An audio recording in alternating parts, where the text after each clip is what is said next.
Hello everybody, Stormy here.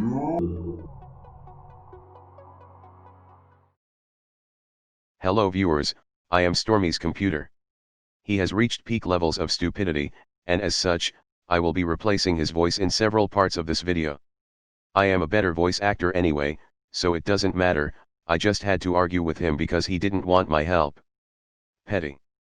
And welcome back to another UnityXR tutorial. Today I'm going to be showing you a new system I created for skin changes in a VR game. So I have these hands and I've had them for quite a while and they're great for what I'm doing, but I'm like, man, I wish I could have some more color on them. And so I'm like, hey, what if I could change my skins? And so I spent the next 3 hours making a script that lets me do it. So let's go in and check it out. Alrighty, close that behind me.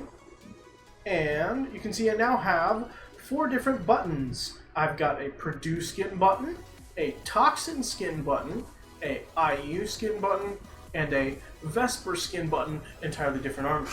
And you'll see that when I go and I click these buttons, I get an entirely new hand. So this one is like root beer cream soda colored, and it's got the Purdue logo on it, which is really cool. I've got a Toxin one that is like Splatoon themed, and it's got purple and green, and it's really bright. And then I've got the original skin, so I can swap back to that if I want to. And then I've got an entirely different armature setup over here, and if I click on this one, I get the original hands that these fingers came from, which are these Stormland Vesper hands that I created way back when the game was first announced. So this is a custom script that I created that sits on the player prefab, and it takes input from these buttons that are passing it an integer value, and it uses that to switch which prefabs it's using for the hand presence. So let's head to the Unity editor, and then I'll show you what I made. Alrighty, so now we're back in the Unity editor, and I'm going to give you guys a quick look at the script that I created that is doing all of the skin switching. So let's go ahead and grab one of these buttons here, and there's 2 parts to this script. There is the button that you are interacting with to actually change the skin, and then there is the VR demo player, which is the prefab we made before with all the robot hands, and that is actually doing the switching. So this guy just has a XR simple interactable on it, and it's got some stuff down here that I'll explain later. And then if we go here, and I'm just going to go open so that we have access to the actual prefab. So now we've got all of these different things here, and then we go down to the very bottom, and we have a global skin variable script. And this has 2 lists. It's got a skin prefabs L and a skin prefabs R. And that is because the prefabs that we make for each skin, we have to have a version for the left and the right, because they have different animators and everything. And so we need 2 separate lists to pull variables from. And then we have a global skin integer, and it's currently sitting at 1. Then we have a bool, and that boolean is a switch that just turns on and off. And then we have the right hand and the left hand, which are these 2 objects right here, which we're passing stuff to. So if I go ahead and open this, here we are. So you can see it's a very compact script, which is nice. So essentially we come in and then we are making a public class. We're making a couple of variables, which we talked about before. So we have the public list, which is a transform list. I don't know why it's a transform list and not a prefab list, but they use transforms for the prefabs that you're using for the hands. Then we have a public integer global skin, which you can see is actually being set to 0 in the script. So even though it's 1 outside, it's going to go back to 0, I believe.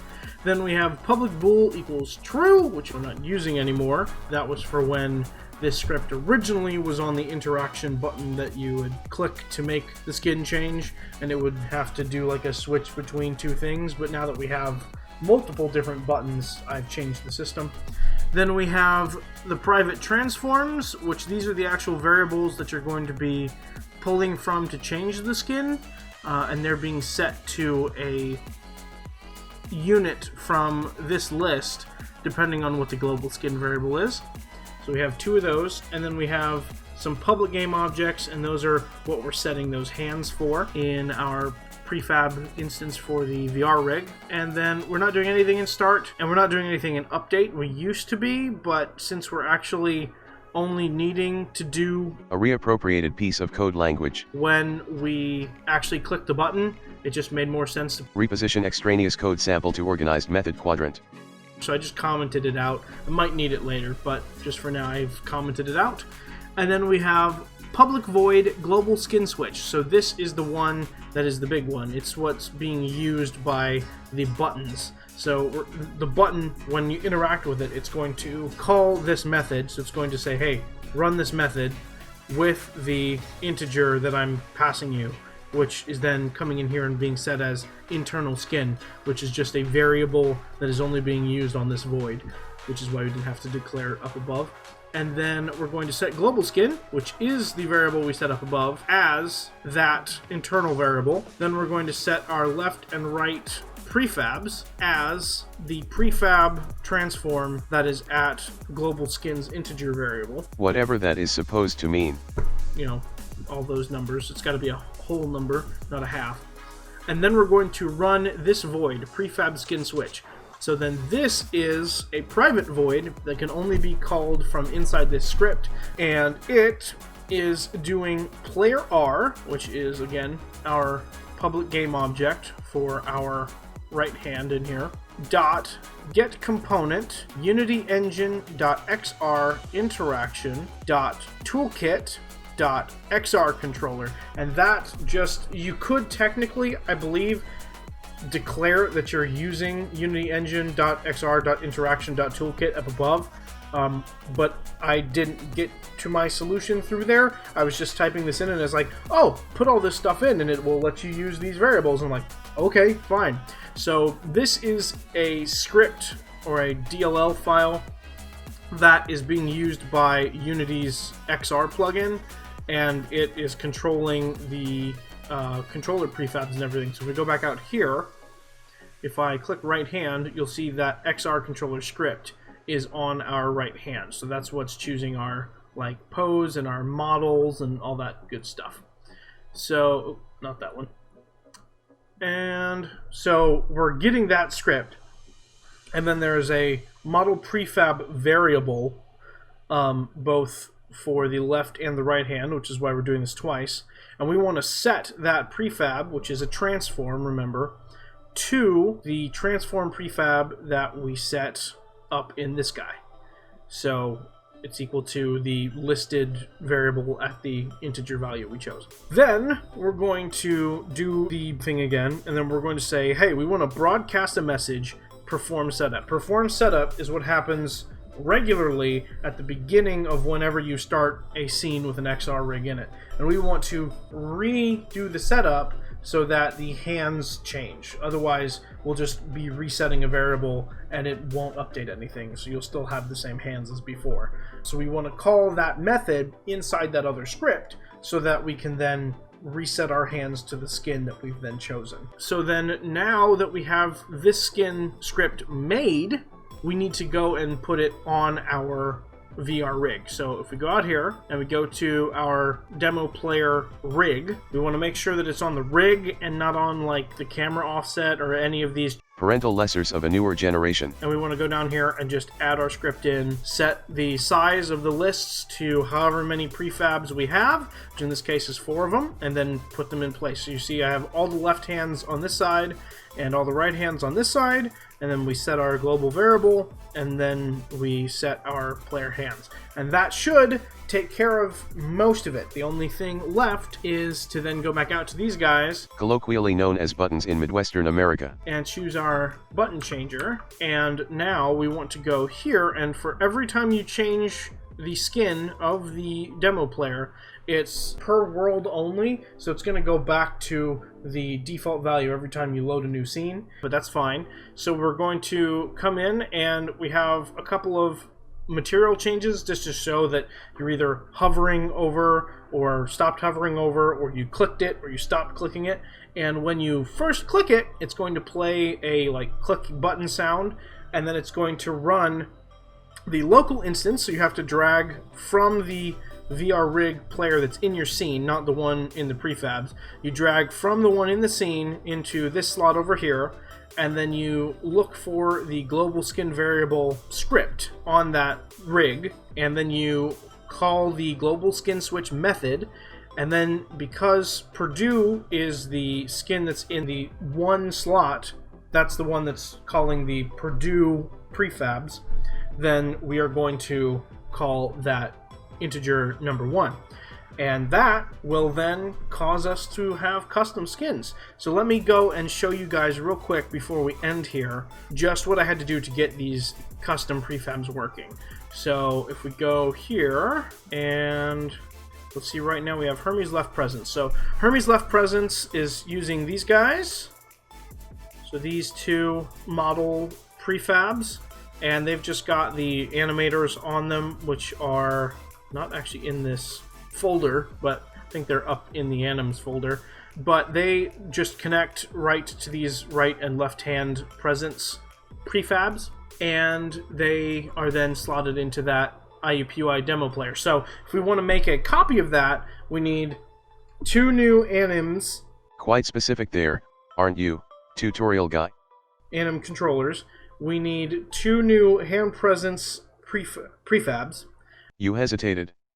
And then we need 2 new models. So 2 new of these prefab models. So we're going to make duplicates of them and then move them to their own folders, which is what I've done for all these right here. So the bowling hands are just the Oculus models from before. Then we have the intro hands, which are the controllers. So it's going to show the Oculus controllers that you can see here. And then we've got the Purdue hands, which is going to be the first big change. So we've got the Purdue logo. It's a unlit universal render pipeline shader, but it essentially works as a sprite. Then we have the Purdue palette. So this is the Magic of Voxel palette with a couple of changes I made to make it work with the Purdue colors.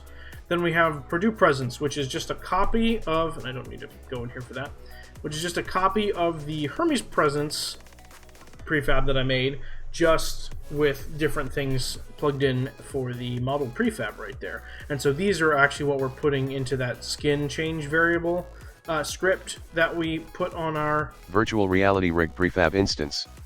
We're actually putting this in there, not the actual hands. And then these guys are using the Purdue R and the Purdue L actual hand prefabs, which have the anim values on them. And these, because they're using the same avatar skeleton as the original hands, they can still copy the same animations because they have the same objects in them. They're just named slightly differently. So we can go in here and you can see, because the avatar is the same, this animation controller looks exactly the same as the IU animation controller, and that's because it is exactly the same. And then we have the Toxin skin. You can see again, it's 2 separate presence prefabs as well as the controller prefab models, and then the material for those models, and just slot it in. So that's what happens for everyone that uses the same hand model and is just changing the textures on it. And then for the Vesper hand, which is the only one that is actually changing the model and the armature, you can see I've actually here, I did export an FBX file, but I'm not actually using it because I figured out you can just use the blend file as the model, which is great. I love that about Unity. It's got very good support for Blender files. So you can open this up. It's got the actual palette in there already. And then if we scroll down here, it's got all the animations that I'm making, and these are just being saved straight from Blender as a blend file, and it's putting all this stuff together. The only thing that I had to make was this armature. So when we do that, it's just like importing the custom hands we did before. We're just going to select this guy, and then we're going to go to Rig. We're going to choose Create from this model instead of None, which will be here by default. And then I just chose Armature because that's the palm bone name. And then I hit Apply, and it gave us that armature, which we can use to set the animator controller in the model prefab variants we set up previously. The actual hand presence is the same as before. It just has this new left and right model prefabs in it. And the only thing that's different is the animator. So the animator is the same setup as the previous one, but since I have a different armature, all I have to do is go into these blend trees, select them, and swap out the animations that are in these blend trees with the new animations for the new model. You can see as soon as I do that, it slots the new model right in, and it does all the animations just the way they're supposed to. So you can see I can go between pinch, fist, grip button, and idle, all just by using the same blend tree as before. And all three of these are blend trees, so they work the same way. This one, the only difference for this guy down here for the thumbs up is he's actually a just single animation. So to change that, instead of going into a blend tree, you go into this inspector window over here, and it'll just say motion, and you just like drag the animation right into this little bar right here, and that'll change that. Other than that, it's exactly the same because it's just a duplicate of the animators for the original hands. It has all the same variables in it, so I didn't have to set those up again, which was nice. It works exactly the same way as the other one, so that's why as soon as you saw me switch to that hand in the demo before, they just worked right away because it's using all the same variables. So that is how I set up my skin switching system for my internship project. I hope you guys enjoyed, and if you want to see more content like this in the future, just make sure you leave a like down below so I know that you're interested. And until next time, I'll see you in the field, agents.